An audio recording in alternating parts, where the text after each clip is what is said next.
안녕하세요. 구루잠입니다. 네, 이번 시간에는 직무 스트레스 관련된 내용들 정리해 볼 건데요. 직무 스트레스는 많이 어렵지는 않아요. 그래서 한번 정리를 잘 해놓으면, 네, 그 다음에는 그렇게 틀릴 일이 이제 거의 없을 거라고 생각합니다. 그래서 이번 시간에 충분하게 내용을 다루고 있기 때문에, 네, 영상 보시면서 잘 정리하시면 되겠습니다. 자, 직무 스트레스의 원인부터 시작해 볼게요. 직무 스트레스의 원인. 크게 직무 요인, 조직 요인, 개인 생활 요인, 물리적 요인 이렇게 구분을 합니다. 또 어떤 문제에 따라서는 직무 요인과 조직 요인을 묶어서 직무 및 조직 요인, 네, 이렇게 보는 경우도 있습니다. 그래서 직무 요인부터 하나씩 살펴볼게요. 직무 요인으로는 역할 갈등, 역할 과다, 과제 특성, 역할 모호성 등이 직무 스트레스의 원인입니다. 자, 첫 번째 빈칸 한번 볼게요. 역할과 역할 기대가 상충되는 상황에서 나타나는 심리적 상태. 다시 말해서 역할끼리 서로 부딪힌다는 거예요. 역할끼리 서로 충돌하는 것. 이것을 역할 갈등이라고 합니다. 다시 역할과 역할 기대가 상충되는 상황에서 나타나는 것, 역할 갈등. 그래서 역할 갈등에는 개인 간 역할 갈등도 있을 수 있고, 개인 내 역할 갈등, 송신자 내 역할 갈등이 있을 수 있습니다. 네. 그 다음으로는 또 역할이 너무 많으면 스트레스를 받게 되겠죠. 그래서 양적으로 많은 것도 있고, 양적인 것뿐만 아니라 질적으로 많은 역할이 많으면 그것도 이제 스트레스 요인이 되겠습니다. 그리고 과제의 특성도 직무 스트레스의 원인이 됩니다. 너무 복잡한 과제는 어때요? 너무 힘드니까 스트레스가 되겠고, 지루하고 반복되는 과업 역시 스트레스의 요인이 된다는 것. 마지막 역할 모호성. 역할이 모호한 거예요. 책임 한계나 직무의 목표가 명료하지 않으면 스트레스를 느낄 수 있겠죠. 주로 우리 조직 내에서 중상위 계층, 네, 중상위 계층은 이렇게 역할 자체가 업무 범위 자체가 명확하게 규정되어 있지 않은 경우가 많잖아요. 그래서 이런 조직 내 중상위 계층에서 많이 느끼게 되는 스트레스 원인이 역할 모호성에서 기인한 것이다. 자, 다음 조직 요인. 조직의 스트레스 요인으로는 조직 문화가 있을 수 있겠고요. 그다음에 개인적인 스트레스 요인으로는 이제 성격 유형과 통제 소재, 이제 어떤 성격 유형, 어떤 통제 소재인데 먼저 밑에 가서 네, 살펴보고 올게요. 밑에 조절 변인 나와 있는데 성격 유형이 A형과 B형이 있어요. 그래서 A형 성격 유형의 경우에는 공격적이고 경쟁적, 능동적, 네, 굉장히 성취 욕구가 강하고 신속성, 완벽함 추구하는 유형이 A형 성격 유형입니다. 쉽게 보면 좀 조급한 느낌이 들죠? 네, 굉장히 열정적이고 성취 욕구가 굉장히 강하고 빠른 거 좋아하고 네, 이런 성격 유형은 A형. 그리고 B형 성격 유형은 느긋하고 차분하고 상대적으로 수용적, 네, 그래서 수동적, 그래서 상황을 수용하는 경향이 있습니다. 그리고 방어적인 경향을 나타내는 것이 B형 성격 유형. 그래서 A형과 B형 중에 어떤 성격 유형이 직무 스트레스를 더 많이 받을 것 같아요? 네, 뻔하죠. 네, A형 성격 유형입니다. 그래서 여기는 이제 A형 성격 유형. A형 성격 유형은 직무 스트레스의 원인이 될 수 있다. 개인적 요인으로서. 네. 그다음 통제 소재도 살펴볼게요. 통제 소재. 내적 통제와 외적 통제가 있습니다. 먼저 문제 중심으로 대응하는 것. 어떻게 보면 건강한 방식이죠. 네. 초점이 주변 사람이나 주변 환경이 아니라 문제 자체에 맞춰져 있으니까 스트레스를 상대적으로 덜 받게 됩니다. 네. 건강한 방식, 내적 통제. 그 다음 외적 통제가 있죠. 네. 외적 통제 경향이 강한 사람은 초점이 외부를 향해 있다는 거잖아요. 초점이 외부를 향해 있기 때문에 굉장히 피곤해요. 네, 민감해지겠죠? 외부에 민감하니까 자기방어적인 대응이 나타나게 됩니다. 네, 그래서 위로 다시 돌아오면 개인적 생활 요인에서 스트레스 원인이 되는 것은 그럼 외적 통제 소재인가요? 내적 통제 소재인가요? 네, 외적 통제 소재가 되겠죠. 네, 그래서 A형 성격 유형과 통제 소재를 외적으로 통제하는 경우, 네, 외부를 향해 있는 경우는 스트레스를 더 많이 받을 수 있다. 네, 그리고 마지막으로 물리적 요인도 네, 스트레스 원인이 될 수 있겠죠. 지나치게 너무 시끄럽거나 너무 조용한 환경, 이런 환경에서 업무를 해야 한다.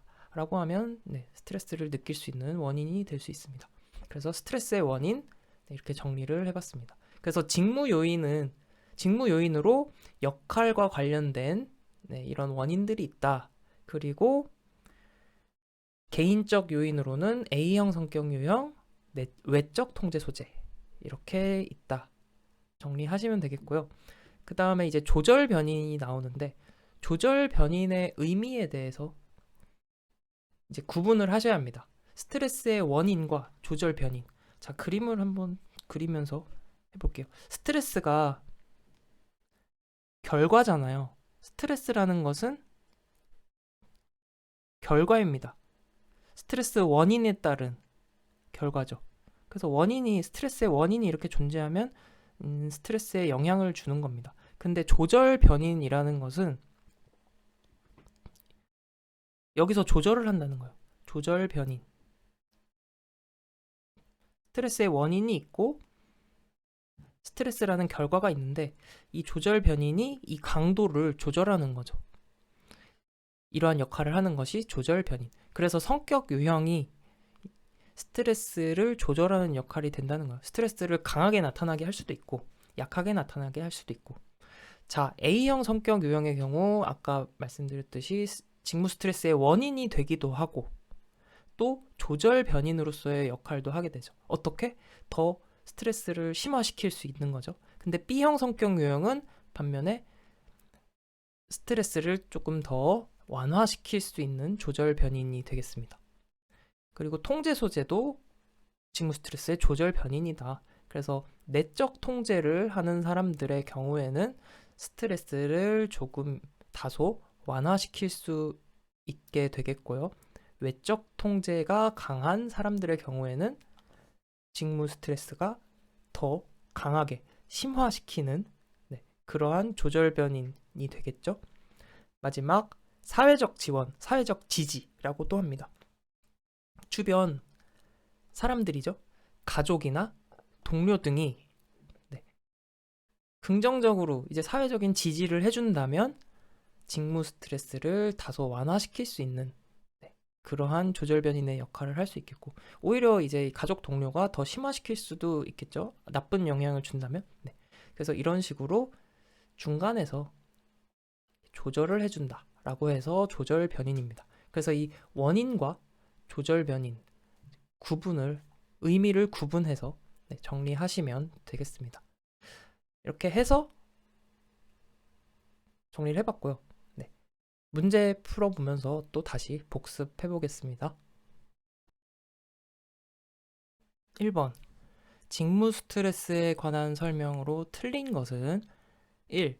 지루하게 반복되는 과업의 단조로움은 매우 위험한 스트레스 요인이 될 수 있다. 네, 스트레스 요인 될 수 있죠. 이거는 스트레스 원인 중에 어떤 요인인가요? 네, 직무 요인에 해당하고 과제 특성에 대한 내용입니다. 2번. 복잡한 과제는 정보 과부하를 일으켜 스트레스를 높인다. 마찬가지죠. 과제 특성에 관한 네, 스트레스 요인입니다. 공식적이고 구조적인 조직에서 주로 인간관계 변수 때문에 역할 갈등이 발생한다. 네. 역할 갈등이라는 것은 이제 역할 간의 충돌이죠. 그래서 네, 인간관계 변수라는 것도 맞지 않고 그리고 이제 공식적이고 구조적인 조직은 역할에 대한 분장, 역할에 대한 구분이 비교적 잘 돼 있고 명확하게 되어 있다고 볼 수 있죠. 그래서 상대적으로 역할 갈등의 발생 가능성이 더 적다고 봐야 합니다. 그래서 3번이 틀린 이야기. 4번, 역할 모호성은 개인의 역할이 명확하지 않을 때 발생한다. 네, 그렇죠. 그래서 1, 2, 3, 4번 다 직무 스트레스 원인 중에 직무 요인에 관한 내용들이었습니다. 2번, 직무 스트레스에 관한 설명으로 틀린 것은 직장 내 소음, 온도와 같이 물리적 요인이 스트레스 유발할 수 있죠. 직무 스트레스를 일으키는 심리사회적 요인으로 역할 갈등, 역할 과부하, 역할 모호성 등이 있다. 네, 그렇습니다. 그래서 이게 세부적으로 따지면 직무 요인이고 포괄적으로 봤을 때 심리사회적 요인이라고 이야기를 한 거죠. 3번, 사회적 지지가 계속 제공되면 우울이나 불안 같은 직무 스트레스 반응이 감소한다. 네, 그렇습니다. 사회적 지지 조절 변인이었죠. 직무 스트레스는 직무 만족과 부정적 관계에 있으며 모든 스트레스는 항상 직무 수행 성과를 떨어뜨린다. 모든 스트레스는 성과를 떨어뜨리는 건 아닙니다. 뒤에 우리가 배울 역유자형 가설이 있는데 스트레스는 이제 적정한 중간 수준에 있을 때 성과가 최대화된다. 네. 스트레스가 너무 적거나 너무 많으면은 이제 성과를 떨어뜨리고 적정 수준의 스트레스는 중간 수준의 스트레스는 성과를 극대화한다 라는 것입니다. 그래서 4번이 틀린 이야기. 3번, 직무 스트레스에 대한 설명으로 틀린 것은 직장 내 소음 온도와 같은 물리적 요인, 스트레스 유발 요인이죠.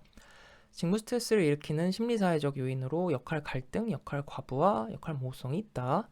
사회적 지지가 제공되면 우울, 불안 같은 직무 스트레스 반응 감소한다. 맞죠?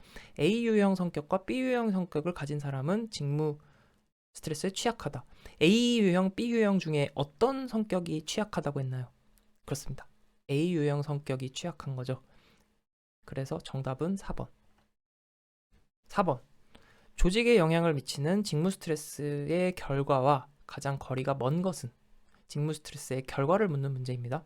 직무 수행 감소. 스트레스 받으면 직무 수행이 떨어지겠죠?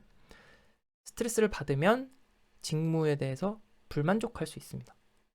직무 스트레스를 받으면 그 결과 상사의 부당한 지시가 이어지나요? 네, 이게 인과관계가 잘못된 거죠. 그래서 3번이 틀린 이야기. 직무 스트레스 받으면 결국 결근도 할 수 있고 이직을 초래할 수도 있습니다. 5번, 직업 관련 스트레스 요인에 관한 설명으로 옳은 것을 찾는 문제입니다. 1번, 개인의 책임 한계나 직무의 목표가 명료하지 않을 때, 책임이나 직무 목표가 명료하지 않은 거, 모호한 거죠. 네, 역할 모호성에 관한 이야기입니다. 역할 갈등은 무엇이었나요? 네, 그렇죠. 역할이나 역할 기대 등이 서로 충돌할 때 나타나는 것이 역할 갈등이다. 그래서 1번 틀린 얘기. 2번, 스트레스 상황에 대한 통제력이 더 이상 유용하지 못하다고 판단하게 되면 뇌적 통제자들은 스트레스에 대한 대처 노력을 쉽게 포기한다. 자, 여기서는 이 부분을 잘 보셔야 합니다.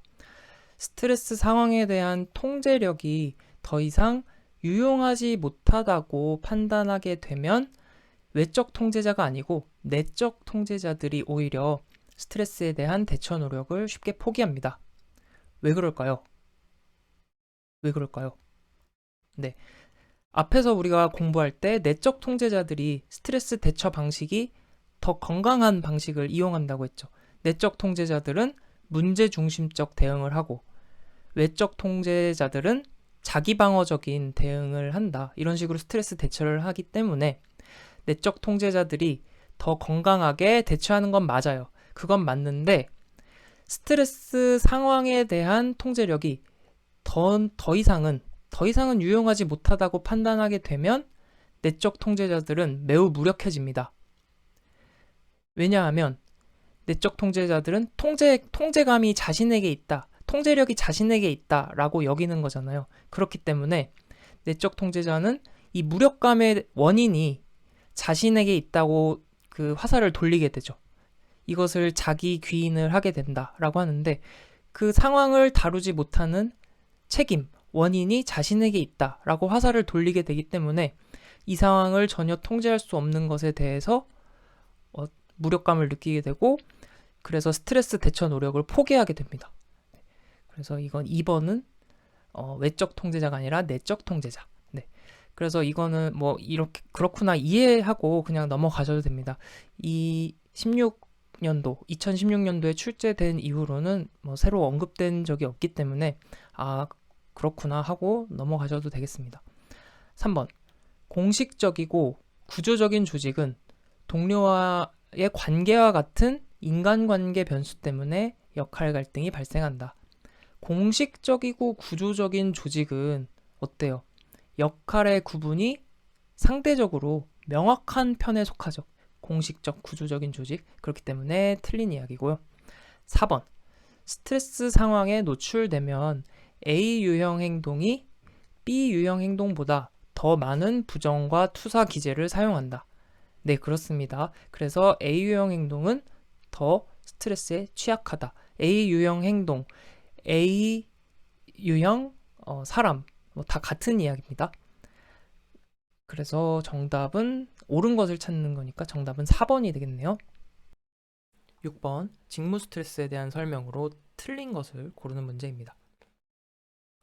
개인의 책임 한계나 직무의 목표가 명료하지 않을 때 스트레스가 높아진다. 네, 그렇죠. 맞는 이야기입니다. 역할 모호성에 관한 이야기죠. 복잡한 과제는 정보 과부하를 일으켜 스트레스를 높인다. 네, 과제 특성에 대한 이야기. 공식적이고 구조적인 조직에서는 인간관계가 주요 역할 갈등을 일으켜 스트레스 원이 된다. 아니라 그랬죠. 네. 그래서 3번이 틀린 이야기. 이렇게 문제를 풀다 보면 계속 반복이 됩니다. 선택지들이 4번 집합주의, 개인주의, 산업문화의 충돌은 근로자에게 스트레스 원이 된다. 네, 조직 문화에 관한 설명입니다. 그래서 4번도 맞는 이야기. 7번 스트레스의 원인 중 역할 갈등과 가장 관련이 높은 것. 역할 갈등을 묻는 문제에 역할 갈등은 어떤 스트레스 원이에요? 네, 직무 요인이었죠. 정답은 1번. 8번 다음에 해당하는 직무 및 조직 관련 스트레스 요인, 직무 및 조직 요인, 직장 내 요구들 간의 모순, 혹은 직장의 요구와 직장 밖 요구 사이의 모순. 요구하는 역할들 간에 서로 충돌이 일어난다는 거죠. 무엇이었나요? 역할들 간의 충돌, 요구들 간의 충돌, 역할 갈등에 대한 내용입니다. 9번 조직에서 자신이 생각하는 역할과 상급자가 생각하는 역할 간 차이, 역할과 역할 간에 부딪히는 스트레스 요인은 뭐라 그랬죠? 네, 역할 갈등에 대한 설명입니다. 10번 다음에 해당하는 직무 및 조직 관련 스트레스 요인은 역할 담당자가 자신의 지위와 또 역할 전달자의 역할 기대가 상충되는 상황에서 지각하는 심리적 상태이다. 네, 역할과 역할이 부딪히는 것, 상충되는 것, 역할 갈등에 대한 이야기입니다. 정답 1번. 11번 역할 갈등의 발생에 대한 설명으로 틀린 것은 틀린 것 1. 직업에서의 요구와 직업 이외의 요구가 다를 때 발생한다. 네. 역할과 역할이 서로 다를 때, 부딪힐 때 발생하죠. 개인이 수행하는 직무의 요구와 개인의 가치관이 다를 때 발생한다. 네, 그렇습니다. 이것도 맞는 얘기죠. 개인에게 요구하는 두 사람 이상의 요구가 다를 때 발생한다. 이건 이제 송신자 간 갈등이라고 볼 수 있고, 이거 2번의 경우에는 이제 개인 내적인 역할 갈등이라고 볼 수 있겠죠. 네. 그래서 네, 3번도 맞는 이야기. 4번 개인의 책임 한계와 목표가 명확하지 않아서 역할이 분명하지 않을 때 발생하는 거는 어떤 요인이에요? 역할 모호성에 대한 이야기죠. 그래서 4번이 틀린 이야기. 12번 팀 생산성을 높이기 위해 부하들을 철저히 감독하라는 사장의 요구와 작업 능률을 높이려면 자발적으로 일할 수 있는 분위기를 만들어 주어야 한다라는 부하들의 요구. 사장의 요구와 부하들의 요구 사이에서 담당자인 팀장인 나는 굉장히 스트레스를 받습니다. 무엇일까요? 역할 갈등인데 어떤 역할 갈등이죠? 송신자의 요구, 송신자의 요구. 네, 송신자가 얘기하는 역할, 송신자가 얘기하는 역할, 송신자 간 갈등이죠. 12번에 4번. 직무 스트레스 매개 변인으로 개인 속성에 해당하는 것은 개인 속성. 자, 뭐예요? 역할 모호성은 직무 요인이고 역할 과부하 직무 요인, 조직 풍토, 조직 문화도 직무 요인이죠. 통제 소재, 성격 유형 이런 것들은 개인 속성이라고 했습니다. 14번. 조직에서의 스트레스를 매개하거나 조절하는 요인들 중 조절 변인에 대한 문제죠. 개인 속성이 아닌 것은 타입 A형과 같은 성격 유형, A 유형 성격, 사회적 지지, 사회적 지지, 상황을 개인이 통제할 수 있느냐에 대한 신념, 통제 소재를 말하는 거죠. 부정적인 사건들에서 빨리 벗어나는 능력. 네, 어떤 것이 될까요? 사회적 지지는 개인 속성이 아니죠. 네, 그래서 정답은 2번. 15번. 직무 스트레스를 촉진시키거나 완화하는 조절 요인이 아닌 것은 또 조절 변인에 관한 문제입니다. AB형 성격 유형, 통제 소재, 사회적 지원, 다 조절 변인이었죠. 반복적 단조로운 직무는 뭐였죠? 네, 스트레스 원인이었죠. 어떤 원인이었나요? 직무 요인, 스트레스 원인 중에서도 직무 요인이고 그 중에서도 과제 특성이었습니다. 네, 다음. 직무 스트레스를 조절하는 변인과 가장 거리가 먼 것은 조절 변인이 아닌 것, 성격 유형 A형, B형, 내적, 외적 통제 소재, 사회적인 지지, 역할 모호성은 직무 스트레스의 원인이었습니다. 직무 요인이었죠. 17번. A형 성격 유형에 대한 설명과 가장 거리가 먼 것은 시간의 절박함, 조급하죠. 경쟁적 성취욕이 강하다. 네, 그렇습니다. 2번. 관상동맥성 심장병에 걸릴 확률이 높다. 네, 맞습니다. 성격 조급한 사람들은 심장병 걸릴 확률이 높죠. 네, 조심해야 됩니다. 3번. 비경쟁적 상황에서는 의외로 타인과의 경쟁심이나 적대감이 없다. 네, 그렇지 않죠. 경쟁의식 굉장히 높다. 그런 유형이 A형 유형이다. 네, 3번이 틀린 이야기. 직무 스트레스의 주요 원천이다. 네. 18번. 개인 관련 스트레스 요인 가운데 A 유형 행동 특징이 아닌 것은 경쟁적 성취욕 맞습니다. 타인과의 유대감, 타인과의 유대감 이런 건 없습니다. 네, 반대자에 대한 강력한 대처, 시간의 긴박감, 급하고요. 정답 2번. 19번. 개인 관련 스트레스 요인 가운데 A 유형 행동의 특징과 거리가 먼 것, 경쟁적 성취욕 맞죠? 만성적인 흥분 상태, 반대 의견에 대한 강력한 대처, 네, 그렇죠. 시간에 쫓기고 조급하다, 맞습니다. 만성적인 흥분 상태는 아닙니다. 네, 조급하긴 한데, 만성적으로 흥분하면, 분노 조절이죠. 이거는 분노 조절에 어려움이 있는 거죠. 20번. 스트레스로 인해 나타날 수 있는 신체 변화로 옳지 않은 것은 스트레스 받으면 호흡과 심장 박동이 빨라지고 혈압이 높아집니다.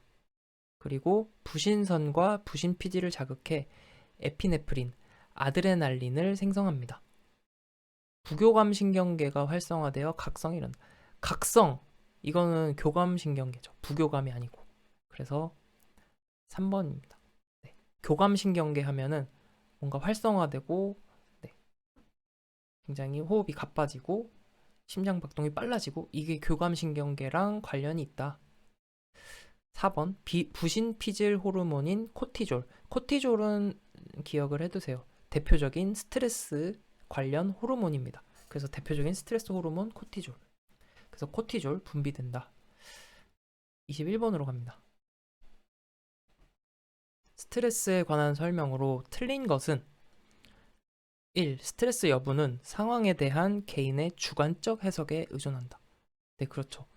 내가 어떻게 느끼느냐가 스트레스의 굉장히 중요한 부분입니다. 스트레스 여부는 상황에 대한 통제 가능성에 의존한다. 네, 그렇죠. 그래서 내적 통제, 외적 통제가 네, 스트레스의 조절 변인이고 또 원인이 되기도 하잖아요. 3번.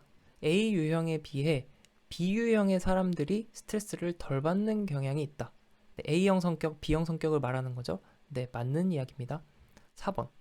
내적 통제자에 비해 외적 통제자가 스트레스 상황에 대한 대처 능력이 뛰어나다. 외적 통제자가 더 뛰어난가요? 아니죠. 내적 통제자가 문제 중심, 건강한 방식이 되겠죠. 외적 통제자는 초점이 외부에 가 있기 때문에 네, 다른 사람 주변 환경에 굉장히 민감하고 그래서 자기에게 방어적이고 네, 그렇기 때문에 스트레스를 잘 받는다. 정답 4번. 22번. A 유형 행동 특징에 관한 설명으로 틀린 것은 근무 시간을 철저하게 지키고 항상 긴박감을 느낀다. 네, 그렇죠. 급한 사람들, 조급하고 불안하고 긴장. 2번. 평소 활동이 공격적이고 적대적이며 참을성이 없다. 네, 아무래도 이런 경향들이 있죠. 경쟁적이고 성취지향적이고. 3번. 시간에 대한 걱정이 덜하고 여유를 가진다. 이것은 B유형 성격에 대한 B형 행동 유형에 대한 설명입니다. 4번. 사내의 활동이 경쟁적이며 승부에 집착한다. 네, 경쟁적인 목표지향적 성취 욕구 굉장히 강한 네, A 유형에 대한 이야기였습니다. 23번. 개인 관련 스트레스 요인인 A 유형 행동 특성으로 틀린 것은 일의 결과보다는 과정을 즐긴다. 아니죠. 결과에 집착하잖아요. 1번이 틀린 얘기네요. 쉽게 화를 내고요. 성취 욕구가 강해서 많은 일을 성취하려 하고 스트레스 상황에서 과제를 더 빨리 포기해요. 왜냐면 급하고 스트레스를 잘 받기 때문에. 24번. 다음 중 개인 관련 스트레스 요인이 A 유형 행동을 보이는 사람의 특성에 해당하지 않는 것은 책임을 피한다. 쉽게 화를 낸다.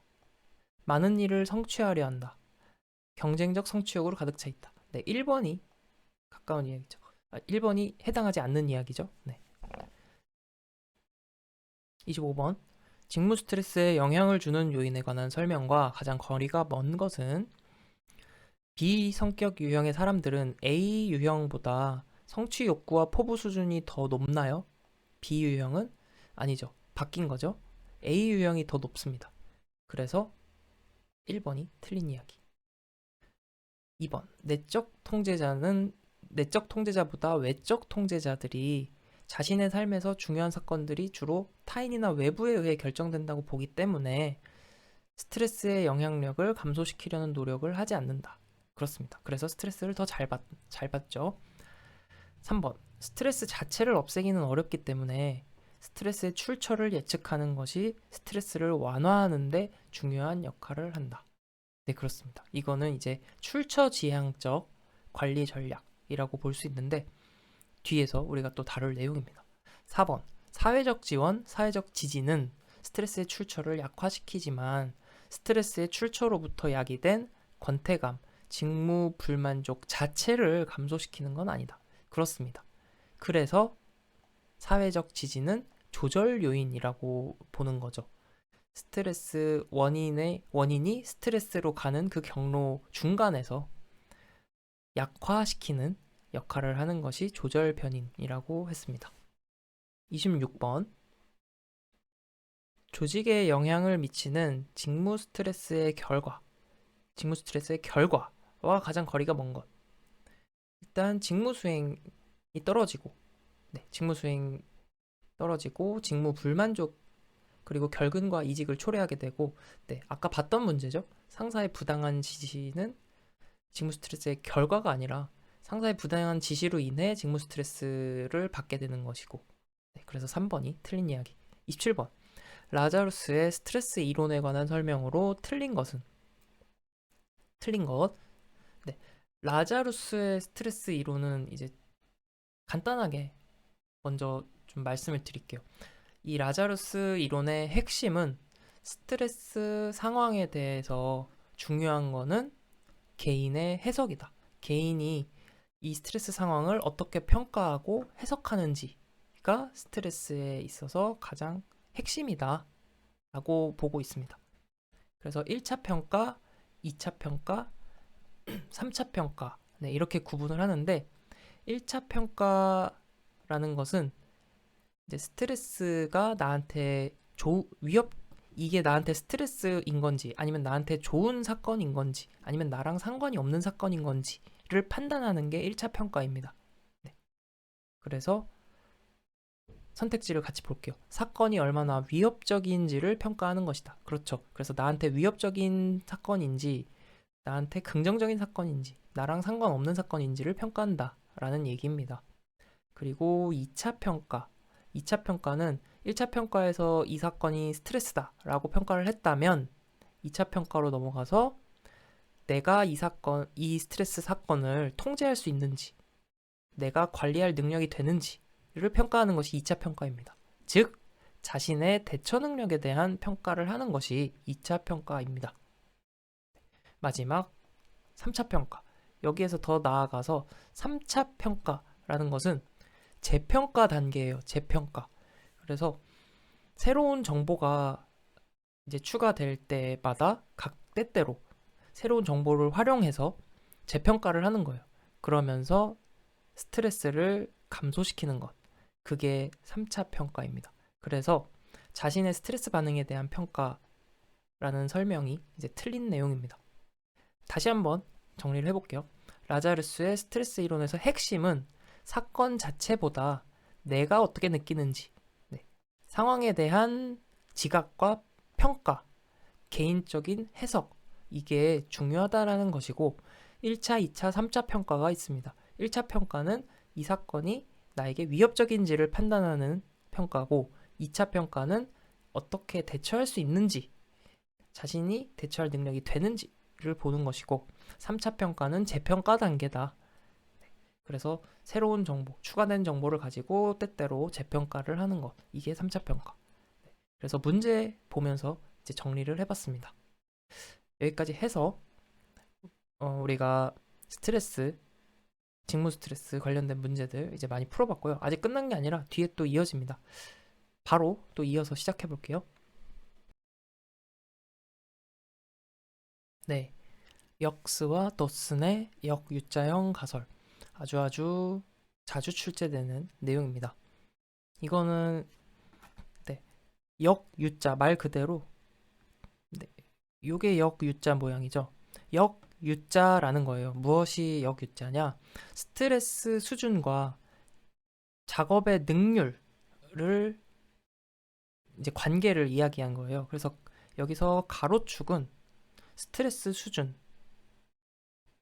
그리고 세로축은 작업 능률이라고 보면은 자, 스트레스 수준이 점점 높아질수록 작업 능률이 어떻게 돼요? 점점 올라갔다가 스트레스 수준이 중간을 넘어서면 다시 작업 능률이 떨어지죠. 네. 이것을 얘기한 겁니다. 스트레스 수준이 너무 높거나 스트레스 수준이 너무 낮으면은 작업 능률이 떨어진다. 스트레스 수준이 중간 정도일 때 작업 능률이 최고가 된다. 이걸 말하는 것이 역유자형 가설입니다. 그래서 우리 공부할 때나 일할 때도 약간의 긴장을 하는 환경을 만들어주죠. 너무 편하거나 너무 긴장되는 분위기에서는 우리가 퍼포먼스를 제대로 낼 수가 없습니다. 네. 이거를 떠올리시면 됩니다. 뭐 전혀 어렵지 않은 내용인데 출제는 많이 되니까 아주 중요하다. 역유자형 가설. 다음 일반 적응 증후군 GAS입니다. GAS. 스트레스가 지속될 때 우리의 신체가 어떻게 반응을 하는지 그 단계를 설명하는 것이 일반 적응 증후군입니다. 다시 스트레스가 지속이 될 때 우리의 신체가 어떻게 반응을 하는지 그 단계를 설명하는 것입니다. 그래서 동물 실험에서 각기 다른 스트레스를 가해도 동일한 반응을 보인다는 점에 착안해서 나온 개념입니다. 네. 셀리에라는 학자가 고안한 개념이고요. 그래서 이것도 그림을 좀 그려볼게요. 네, 그래서 그림을 그려보면 가로축은 이제 시간, 세로축, Y축은 스트레스에 대한 저항성입니다. 그래서 이렇게 그려져요. 이게 역U자형 가설의 그래프와 비슷하게 이제 그려지는데 처음에 이제 세 단계로 이제 나눠서 이야기를 하거든요. 일반, 적응, 증후군. 그래서 처음에 스트레스 자극을 느끼잖아요, 우리가. 스트레스를 느끼면 우리 몸과 마음에 이제 사이렌이 울리게 됩니다. 윙, 공습경보, 공습경보 하면서 경고를 보내죠. 경계하라고. 경계해라, 경계해라. 그래서 경계 단계. 첫 번째 단계는 경계 단계입니다. 경계. 이렇게 경계 단계에서는 어때요? 긴장이 높아지죠. 스트레스에 대한 저항성이 이렇게 올라가게 됩니다. 점점. 이렇게 경계가 올라가고 있는데 우리의 몸과 마음은 어때요? 스트레스라는 적에 맞서 싸워야 되잖아요. 그렇기 때문에 최고조의 저항 상태에 이제 돌입을 하게 됩니다. 그래서 이렇게 최고조로 저항성이 높아지죠. 그래서 저항 단계라고 합니다. 두 번째 단계는 저항 단계. 하지만 이렇게 최고조의 긴장 상태가 지속이 되면 우리의 몸과 마음은 어떨까요? 지치잖아요. 그러니까 점점 스트레스에 대한 저항성이 떨어지게 됩니다. 너무 오랫동안 이 긴장성을 지속할 수가 없잖아요. 이렇게 소진이 되는 것이죠. 그래서 여기는 소진 단계, 탈진 단계라고 합니다. 그래서 소진, 탈진 단계. 괄호 열고 이제 탈진이라고 쓰시면 됩니다. 탈진. 그래서 소진, 탈진 단계 순으로 진행된다. 그래서 경계, 저항, 소진. 일반 적응 증후군 GAS는 스트레스에 대한 반응을 이렇게 3단계로 설명하는 거예요. 경계, 저항, 소진 혹은 탈진. 자주 나옵니다. 경계, 저항, 소진. 지금 바로 내 머릿속에 저장 되셨죠? 네. 자, 그 다음에 일반적이라는 의미. 일반 적응 증후군에서 일반적이라는 의미는 general입니다. 그쵸? general. 전반적인, 전체적이라는 의미입니다. 신체에 전반적으로 영향을 준다는 의미에서 일반적이라는 용어를 사용했습니다. 그 다음 적응, adaptation이죠. 적응이라는 것은 신체가 익숙해지고 대처하도록 한다 라는 의미에서 적응이라는 용어를 사용했습니다. 그래서 일반 적응 증후군 GAS랑 역U자형 가설 이 두 가지는 출제 빈도가 상당히 높기 때문에 지금 바로 정확하게 정리를 하시기 바랍니다. 네. 그 다음 나오는 개념은 생활 변동 단위인데요. 이거는 간단하게 살펴볼게요. LCU라고 합니다. LCU, 생활 변동 단위. 생활 변동, life change, 그리고 유닛에서 생활 변동 단위입니다. 생활 변동이란 익숙하던 생활 환경이 바뀌는 것이 생활 변동이죠. 그래서 생활 변동 단위, 환경이 바뀌면 우리는 스트레스를 느끼게 되잖아요. 그러니까 생활 변동 단위의 합이 클수록, 즉 생활 변동이 클수록 스트레스나 이제 질병 발생 가능성이 더 높다는 것을 의미합니다. 네, 이해되시죠? 생활 환경이 바뀌면 스트레스를 받으니까 생활 변동 단위의 합이 크면은 우리는 스트레스, 질병 발생 가능성이 높다는 것이다. 그래서 여기서는 이 수치 두 개만 좀 기억을 해두시면 좋겠습니다. 먼저 생활 변동 단위의 합이 150 미만이면 위험하지 않아요. 그리고 300 이상이면 중증도, 메이저, 네, 고위험이라는 거죠. 상당히 스트레스로 인한 그 질병 발생 가능성이 높다. 그래서 150 미만은 위험하지 않은 것, 300 이상이면 상당히 위험한 수준이다. 네, 요 정도 정리하시고 문제 풀어보면서 다시 또 계속해서 반복, 복습해 보겠습니다. 1번.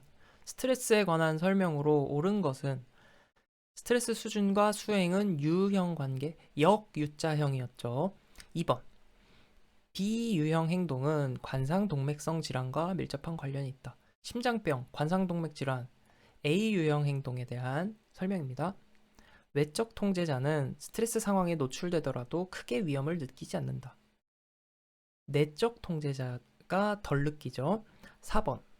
코티졸은 부신피질에서 방출하는 스트레스 통제 호르몬이다. 네, 코티졸 대표적인 스트레스 호르몬이다. 정답 4번. 스트레스와 직무 수행 간의 관계에 관한 설명으로 옳은 것은 스트레스가 많을수록 직무 수행이 떨어지는 1차 함수 관계이다. 말이 어렵긴 한데 1차 함수라는 것은 직선이잖아요. 스트레스가 많을수록 직무 수행이 떨어진다? 아니죠. 역유자형 관계였죠. 2차 함수 관계죠. 네. 그래서 스트레스는 이제 적정 수준 있을 때 직무 수행이 제일 좋고 스트레스가 너무 없거나 스트레스가 너무 많으면 직무 수행이 떨어진다. 2번. 어느 수준까지만 스트레스가 많을수록 직무 수행이 떨어진다. 그게 아니라 그랬죠. 방금 얘기한 거. 3번. 일정 시점 이후에 스트레스 수준이 증가하면 수행 실적은 오히려 감소하는 역유형 관계이다. 네, 그래서 정답은 3번. 스트레스와 직무 수행의 관계에 대한 설명으로 옳은 것은 네, 역유자형 관계라 그랬죠. 그래서 스트레스는 수행 실적에 역유자 형태로 영향을 준다. 정답 3번. 4번. 스트레스와 직무 수행 간의 관계. 스트레스가 높아질수록 수행 실적도 증가한다. 스트레스 수준이 아주 낮으면 수행 실적이 증가한다. 스트레스는 직무 만족에 직접적인 영향을 준다. 지각이나 결근은 스트레스와는 상관이 없다. 네, 어때요? 스트레스는 직무 만족에 영향을 주는 거죠. 직접적인 영향. 정답은 3번. 5번. 스트레스 요인과 상황에 관한 설명으로 틀린 것은 좌절, 원하는 목표가 지연되거나 차단될 때, 네, 과잉 부담, 개인의 능력을 벗어난 일이나 요구일 때, 오버로드, 네, 과잉 부담이 되는 거죠. 갈등, 두 가지의 긍정적인 일들이 갈등을 일으킬 때이다. 네, 이게 긍정적인 일들이라는 말에 이제 현혹이 되지 마시고, 네. 4번. 생활의 변화, 부정적인 사건이 제한된 시간 내에 많을 때이다. 네, 뭐라고 했죠? 생활의 변화라는 것은 생활 환경이 변화하는 것이라 그랬죠. 부정적인 사건이라는 것이 아니라 생활 환경이 변화했을 때 네, 스트레스 느낄 수 있다. 그래서 틀린 거는 4번이 되겠습니다. 6번. 셀리에의 일반 적응 증후군 GAS 옳지 않은 것은 1번. 스트레스의 결과가 신체 부위에 영향을 준다. 신체에 전반적으로 영향을 준다라고 해서 제너럴, 일반적. 2번. 스트레스의 원인으로부터 신체가 대처하도록, 신체가 익숙해지도록, 대응하도록 한다는 의미, 어댑테이션, 적응. 경계 단계는 정신적 혹은 육체적 위험에 노출되었을 때 즉각적인 반응을 보이는 단계이다. 네, 그렇죠. 그래서 경계, 공습경보, 사이렌 울리고 즉각적으로 저항을 높이는 단계죠. 네, 요 그림. 그래서 이렇게 나눴었습니다. 네, 기억나시죠? 4번. 탈진 단계에서 경계, 저항, 소진, 탈진 요 단계를 말하는 겁니다. 탈진 단계에서 심장병을 잘 유발하는 성격의 B유형은 심장병 유발은 A형 성격이었습니다. 그래서 정답 4번. 7번. 셀리에가 제시한 스트레스 반응 단계, 순서대로 나열한 것. 저장하셨죠? 경계, 저항, 소진. 경고, 저항, 소진. 그래서 정답은 4번. 셀리에가 제시한 일반 적응 증후군 GAS의 세 가지 단계 아닌 것은 경계, 저항, 소진. 경계, 저항, 소진. 2번입니다. 9번. 셀리에의 일반 적응 증후군 반응 단계에 해당하지 않는 것. 경계, 저항, 소진. 경계, 저항, 소진. 네, 그래서 정답 2번. 10번. 셀리에의 스트레스 단계에 해당하지 않는 것. 경계, 저항, 탈진, 소진. 그래서 재발 단계는 없습니다. 네, 이 정도 하면은 이제 자동으로 암기가 되셨을 것 같아요. 11번 넘어가 볼게요. 직무 스트레스에 관한 설명으로 옳은 것은 17-OHCS라는 당류 부신 피질 호르몬은 스트레스의 생리적 지표로서 매우 중요하게 사용된다. 네, 이 문장 별표 치고 잘 정리해 두시기 바랍니다. 맞는 이야기입니다. 그래서 정답은 1번인데 17-OHCS라는 것은 17 하이드록시 코르티코스테로이드 17 하이드록시 코르티코스테로이드라는 호르몬입니다. 대표적으로 코티졸을 말합니다. 코티졸 스트레스 호르몬이라 그랬죠. 대표적인 스트레스 관련 호르몬 코티졸 이게 17-OHCS다. 그래서 1번 맞는 이야기 선택지 잘 정리해 두시기 바라고요. 2번 B형 행동 유형이 A형보다 높은 스트레스 수준을 유지한다? 아니죠. A형이 더 높은 스트레스. 3번 역스와 도슨의 U자형 가설 역U자형 가설이었습니다. 일반 적응 증후군 GAS는 저항 경계 소진이 아니라 경계, 저항, 소진 단계 순으로 진행이 됩니다. 12번 스트레스에 관한 설명으로 옳은 것은 스트레스에 대한 일반 적응 증후 GAS는 경계, 저항, 소진. 네, 1번이 맞는 이야기네요. 2번 1년간 생활 변동 단위의 합이 90인 사람은 대단히 심한 스트레스를 겪는 사람이다. 생활 변동 단위의 합이 클수록 스트레스를 겪을 가능성이 굉장히 높다, 위험하다라고 했죠. 근데 그 기준은 150이었습니다. 150 미만이면은 안전하다. 300보다 크면은 완전 위험하다라고 했죠. 그래서 90이면 안전한 겁니다. 2번 틀린 이야기죠. A 유형의 사람은 B 유형의 사람보다 스트레스에 더 인내력이 있다. A는 참을성이 더 없습니다. 그래서 틀린 이야기. 사회적 지지가 스트레스의 대처와 극복에 미치는 영향력은 거의 없다. 아니죠. 스트레스의 조절 변인으로 우리 공부했잖아요. 네. 그래서 정답 1번. 13번. 스트레스에 관한 설명으로 틀린 것은 1번. 일반 적응 중후 GAS의 3단계는 경계, 저항, 회복이 아니고 소진이라 그랬습니다. 정답 1번이네요. 1번 틀렸네요. 2번. 스트레스 강도와 생산성 관계 역유자형. 3번. 셀리의 일반 적응 중후 GAS 개념 제시하면서 학문적 연구가 시작되었다. 네, 그렇습니다. 그렇구나 하고 넘어가시면 됩니다. 4번. 스트레스 정보의 전달은 자율신경계를 통한 과정이다. 뇌하 수체를 경유하는 뇌분비계에 의한 전달 과정으로 구분될 수 있다. 네. 그래서 이것도 읽고서 그렇구나 이해를 하시면 되겠습니다. 그래서 정답은 1번.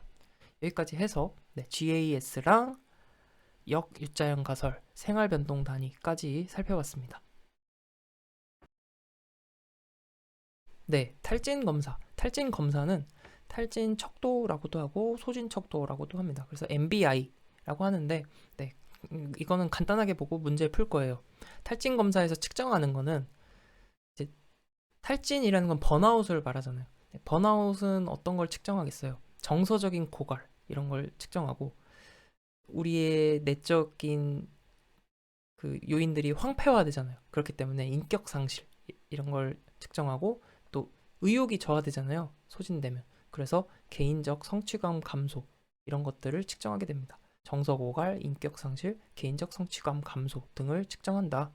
주로 설문지 방식으로 이제 측정을 하게 되는 것이 탈진. 그래서 탈진 검사 또한 설문지 방식으로 측정한다. 문제 바로 풀어볼게요. 1번. 탈진에 관한 설명으로 옳지 않은 것은 종업원들이 일정 기간 동안 직무를 수행한 후 경험하는 지친 심리적 상태에 탈진 검사는 정서적 고갈, 인격 상실, 개인적 성취감 감소 등의 구성 요소로 세 가지 구성 요소로 측정한다. 탈진에 대한 연구는 대부분 면접과 관찰을 통해 이루어졌다. 탈진, 번아웃에 대해서 연구를 하려면 직접 관찰하는 거 쉽지 않죠. 보이는 걸로 판단하기가 쉽지 않아요. 그리고 탈진을 겪는 사람 대상으로 해서 면접을 하는 것도 쉽지가 않습니다. 그래서 설문지 방식으로 주로 이루어집니다. 그래서 탈진 검사도 설문지 방식으로 그 검사 측정을 하게 되죠. 그래서 3번이 틀린 이야기. 4번. 탈진 경험은 다양한 직무 스트레스 요인과 직무 스트레스 반응 변인과 상관이 있다. 네, 그렇습니다. 2번. 다음 설명에 해당하는 행동 특성을 바르게 나타낸 것은 기억에 대한 내용입니다. 점심을 먹으면서도 서류를 본다. 아무것도 하지 않고 쉬면 견딜 수가 없다. 주말이나 휴일에도 쉴 수가 없다. 일에 미친 거죠. 네, 워커홀릭. 일 중독에 관한 이야기입니다. 니은. 열심히 일을 했지만 성취감보다는 허탈감을 느낀다. 인생의 환멸을 느낀다. 불면증이 생긴다. 네, 심지어 불안까지 왔네요. 이거는 탈진, 번아웃이죠. 소진. 그래서 일중독증 소진. 정답 1번. 네. 조직 감축, 직무 만족, 호손 연구 등에 대해서는 문제 풀이를 하면서 관련 내용 정리해 보도록 하겠습니다. 1번. 조직 감축에서 살아남은 구성원들. 네. 구조조정 이런 것들로 인해서 인원을 감축을 했는데 여기서 살아남은 구성원들이 조직에 대해 보이는 전형적인 반응은 무엇일까요? 1번. 살아남은 구성원들은 조직에 대해 높은 신뢰감을 가지고 있을까요? 나도 언제 잘릴지 모른다 라는 불안감이 있겠죠. 2번. 더 많은 일을 해야 하고 종종 불이익도 감수한다. 네, 그렇습니다. 나는 여기서 잘리지 않으려면 좀 마음에 안 들어도 참고 감수해야겠다 라는 마음이 생기겠죠. 그래서 2번이 전형적인 반응입니다. 살아남은 구성원들은 다른 직무나 낮은 수준의 직무로 이동하는 것을 거부하지 못해요. 네. 내 자리가 위험할 수 있다라는 것을 알고 있기 때문에. 조직 감축에서 살아남은 데 만족하며 조직 몰입을 더 많이 한다. 아니죠. 조직 몰입을 더 하기가 힘들겠죠. 불안에 의해서. 네. 그래서 정답은 2번. 조직 감축으로부터 살아남은 종업원들이 전형적으로 조직에 대해 반응하는 행동이 아닌 것은 1. 살아남은 자들도 종종 조직에 대한 신뢰감을 상실하고는 한다. 그렇습니다. 불안하잖아요. 네. 2번. 더 많은 일을 해야 하기 때문에 과로하고 종종 불이익도 감수하려고 한다. 네, 그렇습니다. 일부 사람들은 다른 직무나 낮은 수준의 직무로 이동하는 것도 감수를 하겠죠. 네. 조직 감축에서 살아남은 데 만족하며 조직 몰입을 더 많이 한다. 아, 그렇지 않죠. 네. 조직 몰입하기가 어려운 환경이 됩니다. 조직 감축이 이루어지고 난 이후에는. 3번. 자신의 직무나 직무 경험에 대한 평가로부터 비롯되는 유쾌하거나 정적인 감정 상태. 그러니까 내 일이나 이런 일한 것에 대한 평가에서 비롯되는 유쾌한 감정. 뭐예요? 만족이죠. 직무 만족. 정답은 1번. 4번. 다음 중 직무 만족 및 작업 동기에 관한 설명으로 옳은 것은 1. 홀랜드는 직무 만족이나 안정성이 직무의 특성과 작업 환경 간의 상호작용이 있다고 보았다. 홀랜드 이론은 뭐예요? 성격과 직업 환경 간의 상호작용이었죠. 2번. 매슬로우는 상위 욕구가 좌절되면 이미 충족된 하위 욕구에 대한 동기화가 다시 일어난다고 했다? 매슬로우의 욕구 위계 이론에서는 하위 욕구가 충족되면 상위 욕구를 추구하게 된다 라고 이야기하는 게 매슬로우의 이론입니다. 그리고 지금 여기 내용은 알더퍼 욕구 이론에 관한 내용입니다. 상위 욕구 좌절되면 하위 욕구에 대한 동기화가 다시 일어난다. 네, 그래서 틀린 이야기. 3번 알더퍼는 알더퍼 이론은 매슬로우 할 때 살짝 언급을 했었죠. ERG 이론이다 라고 했습니다. 그래서 존재, 관계, 성장 이론, 그래서 existence, relativeness, growth 이렇게 해서 ERG 이론이라고 했었어요. 그래서 알더퍼는 이렇게 존재, 관계, 성장으로 나눴다. 3번이 이제 맞는 이야기입니다. 그래서 존재 욕구라는 것은 매슬로우 욕구 위계에서 생리 욕구, 안전 욕구에 해당이 되고, 관계 욕구는 소속 애정의 욕구와 존경의 욕구가 일부 포함되어 있다. 그리고 성장 욕구는 존중의 욕구 일부와 자기 실현의 욕구, 이렇게 연결시킬 수 있다라고 공부를 했었습니다. 다음 4번 허츠버그의 이유인 이론. 이거 뒤에서 공부를 할 건데, 허츠버그는 직무 만족을 주는 동기 요인이 충족되지 않으면 직무 불만족이 생긴다고 주장했다. 아니에요. 직무에 대해 만족하는 요인이랑 직무에 대해 불만족하는 요인이 다르다고 주장한 게 허츠버그의 이유인 이론이에요. 그래서 동기 요인은 직무 만족을 주는 요인이고, 또 이제 위생 요인은 직무 불만족과 관련이 돼요. 그래서 위생 요인이 충족되지 않으면 직무 불만족이 생긴다. 그래서 뒤에서 자세하게 얘기해 보도록 할게요. 정답은 3번. 네, 5번. 직무 만족에 대한 이유인 이론. 이게 이제 허츠버그의 이유인 이론인데, 이게 뒤에서 다룰 내용인데 문제가 이제 여기 들어와 있어서 문제만 간단히 보고 넘어갈게요. 틀린 것은 1번. 낮은 수준의 욕구를 만족하지 못하면 직무 불만족이 생긴다. 네, 그렇습니다. 낮은 수준의 욕구를 만족하지 못하면 직무 불만족이 생긴다. 자아 실현의 실패로 불만족이 생기는 건 아니다. 그렇습니다. 이게 직무를 만족시키는 요인, 동기 요인과 직무 불만족을 일으키는 위생 요인, 이게 별개다, 별개의 과정이다 라고 얘기하는 게 허츠버그의 이유인 이론이거든요. 네, 그래서 맞는 이야기 3번. 동기 요인은 높은 수준의 성과를 얻도록 자극하는 요인이다. 네, 직무 만족을 위한 요인, 동기 요인.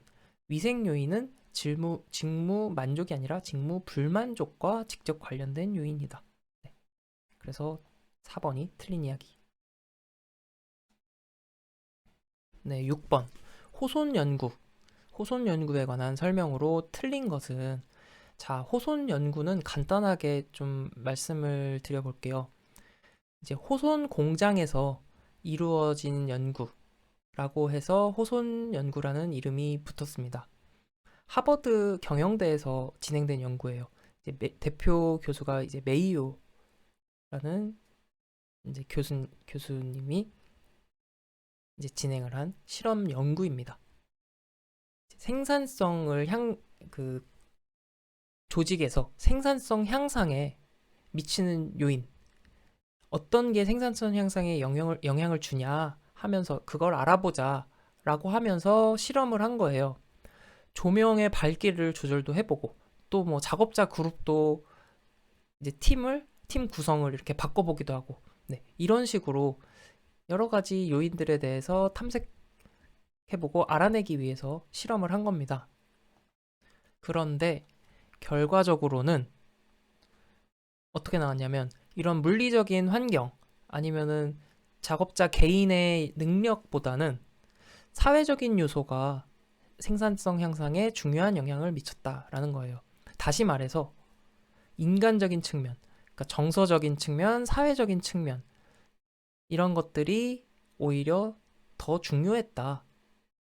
그래서 이 호손 연구가 큰 의미가 있는 게 뭐냐면 그 당시에 대세라고 할 수 있었던, 주류라고 할 수 있었던 과학적 관리론에 대해서, 그러니까 정면으로 이제 도전했다. 정면으로 반박하는, 네, 그런 결과가 나왔다라는 것이 호손 연구에 있어서 이제 큰 의미가 되겠습니다. 그래서 호손 연구에서는 이러한 인간적인 측면, 또 비공식 조직의 중요성, 민주적이고 참여적인 관리 방식, 네, 이런 것을 강조했다. 엄청 장기적인 연구였어요. 약 10년 가까이, 4차례에 걸쳐서 이루어진 리서치 프로젝트인데요.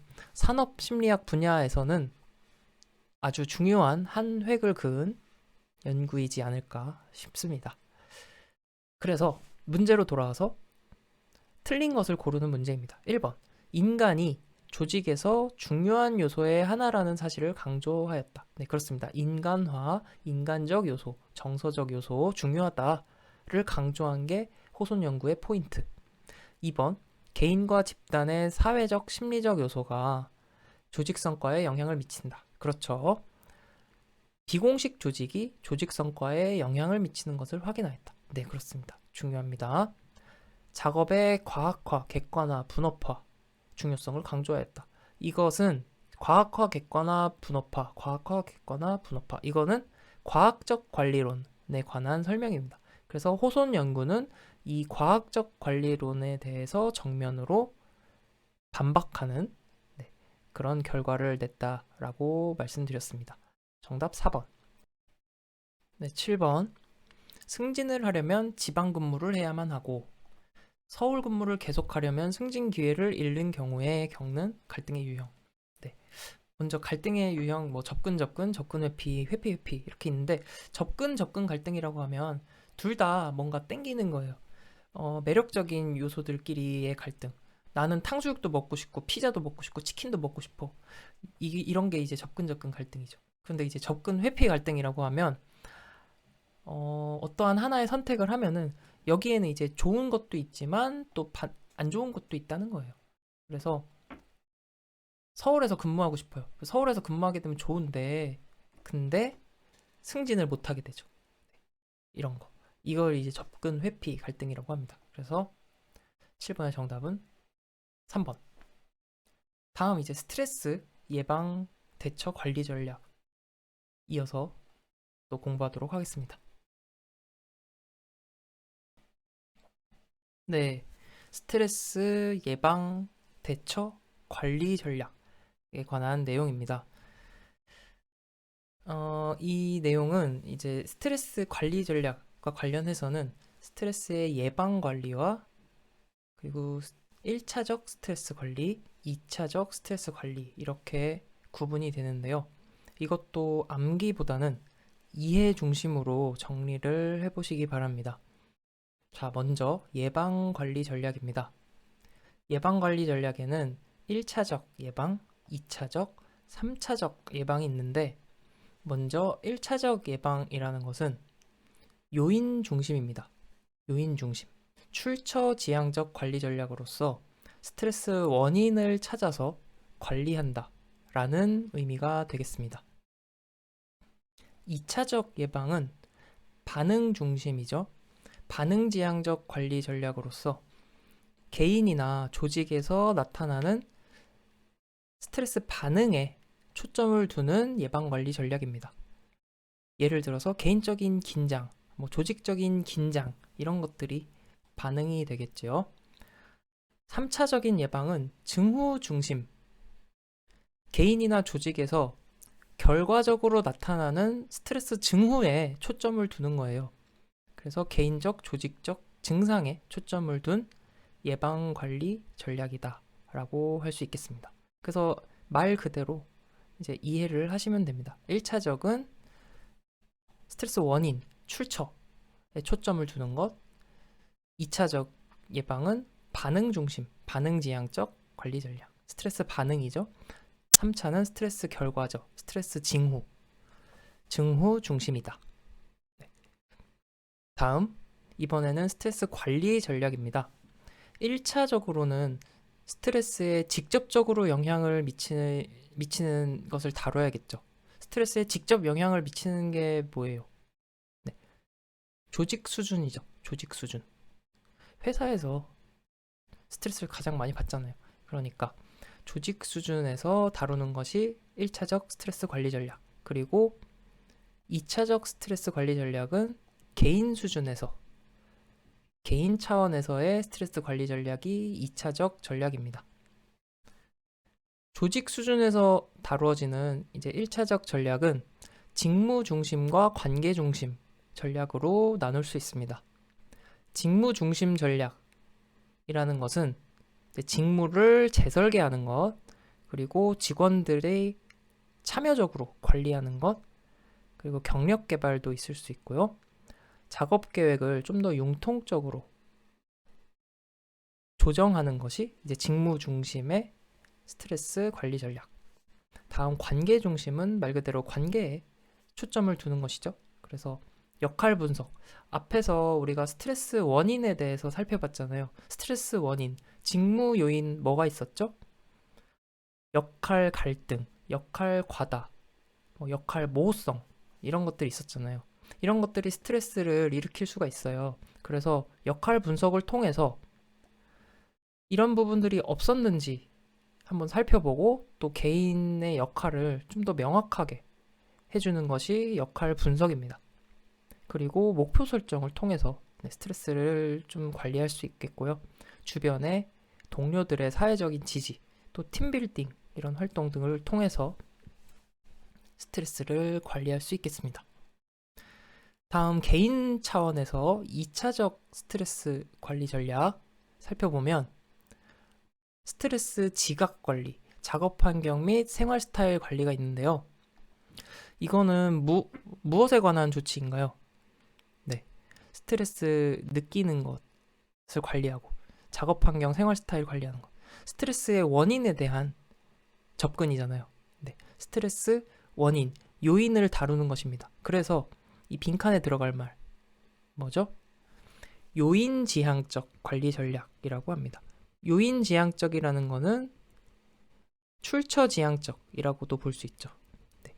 요인지향적, 출처지향적 관리 전략, 스트레스 지각 관리, 그리고 작업 환경 및 생활 스타일 관리. 네. 다음 반응지향적 관리 전략은 스트레스 반응에 대해서 초점을 두는 거죠. 그래서 긴장, 개인적인 긴장에 초점을 둔 이완 훈련, 그리고 신체적, 정서적으로 배출을 통해서 이런 스트레스 긴장을 해소하는 방법이 있겠습니다. 그리고 증후지향적, 증상지향적은 스트레스의 결과에 초점을 두는 것이라 그랬죠. 스트레스의 결과, 불안, 우울 이런 것들이 생길 수 있잖아요. 그래서 이것에 대해서 관리하려면 상담 및 정신치료, 의학적인 보호 등의 관리를 하는 것이 증후지향적 관리 전략이 되겠습니다. 그래서 어렵지 않죠? 이거는 이제 차근차근 이해하시면 되는 내용들입니다. 그래서 1차는 원인에 직접 관리하는 것, 2차적은 반응, 3차적은 징후. 이렇게 정리를 하고 이제 문제 풀면서 또 같이 복습해 보겠습니다.